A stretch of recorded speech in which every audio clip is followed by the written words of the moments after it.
Welcome back Eshwari వంటశాల. ఈరోజు ఒక different laddu చూపిస్తున్నానండి. ఇది ప్రజెంట్ మనకు యూట్యూబ్లో బాగా ట్రెండ్ అవుతుంది. ఈ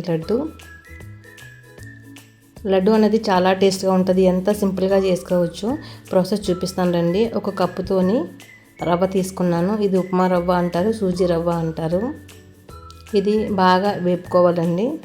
నెయ్యి వేయవసరం లేదు. ముందు నెయ్యి వేయకుండానే ఓన్లీ రవ్వ మాత్రమే వేపుకోవాలి.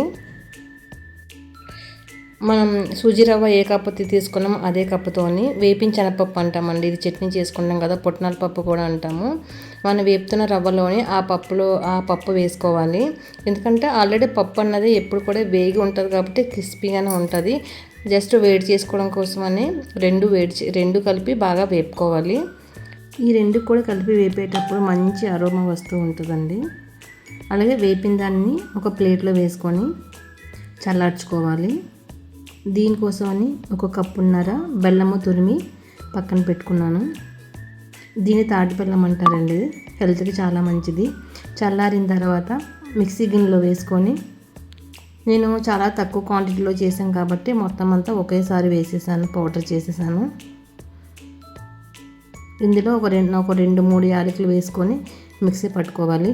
చూడండి, ఈ విధంగా పౌడర్ మెత్తగా పట్టుకోవాలన్నమాట. మనము దీంట్లోకే బెల్లం కూడా వేసేసుకొని మిక్సీ చేసేసుకోవాలి.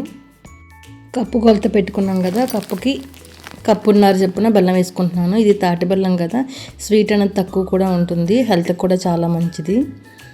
బెల్లం అందులో వేసుకొని మిక్సీ పట్టేసుకోవాలి. ఇలా తిన్నా సరే టేస్ట్ మాత్రం సూపర్గా ఉంటుంది. ఒక స్పూన్ తీసుకొని నోట్లో వేసుకుంటే సూపర్ టేస్ట్ వచ్చింది.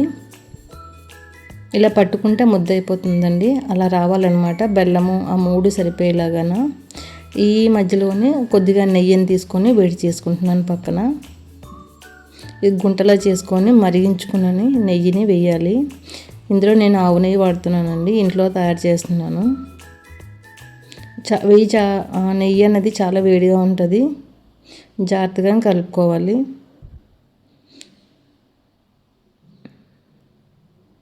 నెయ్యి అనేది వేయడం వలన టేస్ట్ అనేది ఇంకా బాగుంటుంది. ఇది స్కూల్కి టిఫిన్ బాక్సుల్లోకి పెట్టడానికి చాలా బాగుంటుందండి పిల్లలకి. రోజు స్నాక్ బాక్స్ పెడతాం కదండి, చాక్లెట్స్ బిస్కెట్స్ కన్నా ఇలాంటి లడ్డూలు పెట్టామనుకోండి పిల్లలకు కూడా చాలా హెల్దీ. ఇది ఇన్స్టెంట్గా ఎప్పుడు కావాలంటే అప్పుడు చేసేసుకోవచ్చు. మన ఇంట్లో ఉన్న వస్తువులు కాబట్టి చాలా ఈజీగా అయిపోతాయి. ఇది 15 days 10 days వరకు ఉంటాయండి నిల్వ చేసుకుంటే. ఎప్పుడు కావాలంటే అప్పుడు చేసేసుకోవచ్చు. వీడియో ఎక్కడ స్కిప్ చేయకుండా చూడండి. ఇంతవరకు వచ్చారంటే వీడియో స్కిప్ చేయకుండా వచ్చారని అర్థము.